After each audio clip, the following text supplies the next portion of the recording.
Assalamualaikum warahmatullahi wabarakatuh. Saya Maida Zahra dengan NIM 240102034. Di sini saya akan membacakan 10 review jurnal dari video Aida Himaya dengan buku yang berjudul Tasawuf dan Pendidikan Karakter untuk memenuhi tugas mata kuliah Akhlak Tasawuf.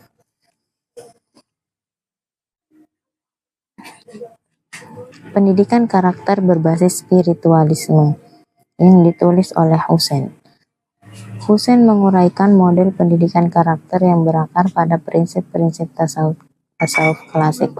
Artikel ini memetakan hubungan teori praktik dimulai dari definisi tasawuf, lalu menjabarkan teknik pendidikan yang dapat dimasukkan ke dalam sistem pendidikan formal dan non-formal. Hussein mendiskusikan aspek pedagogis metode pengajaran yang menekankan pengalaman batin, penceritaan teladan sufi, serta pembiasaan ritual harian yang mendukung pembentukan akhlak. Tasawuf modernisasi pendidikan karakter yang ditulis oleh Andrian. Andrian menelaah pemikiran tokoh-tokoh tasawuf Nusantara untuk mengkonstruksi implikasi tasawuf terhadap praktik pendidikan di sekolah dan pesantren. Tulisan ini memuat analisis historis bagaimana tradisi tasawuf lokal pernah menjadi sumber etika sosial dan analisis. Ia mengenai hambatan modern. Dalam bagian aplikatif, Andrian menawarkan model integratif, memasukkan nilai-nilai sofistik ke dalam muatan lokal pesantren serta penguatan kegiatan seperti muraqabah kelompok. Pendidikan karakter berwawasan tasawuf yang ditulis oleh Muhammad Ali. Muhammad Ali menelaah kebijakan pendidikan karakter nasional dan mengusulkan wawasan tasawuf sebagai penguat nilai.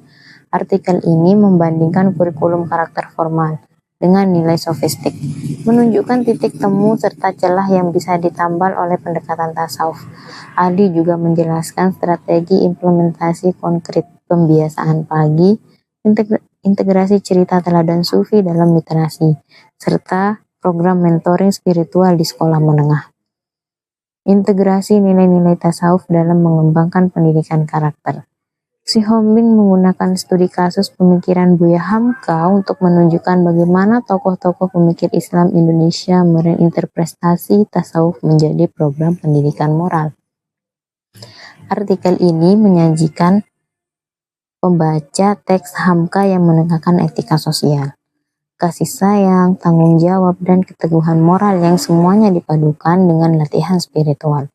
Sihombing menyorot metode pendidikan melalui sastra, ceramah yang aplikatif, dan pengembangan lingkungan religius yang mendukung praktik harian.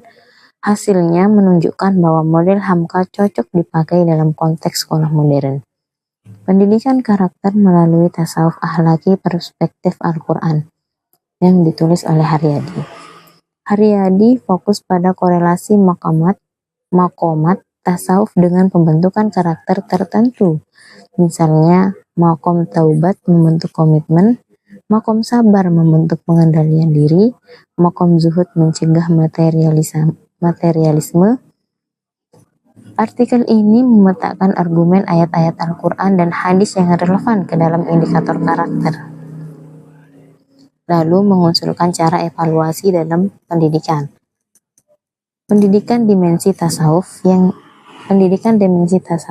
membangun moral dalam pesantren tasawuf yang ditulis oleh Rajab.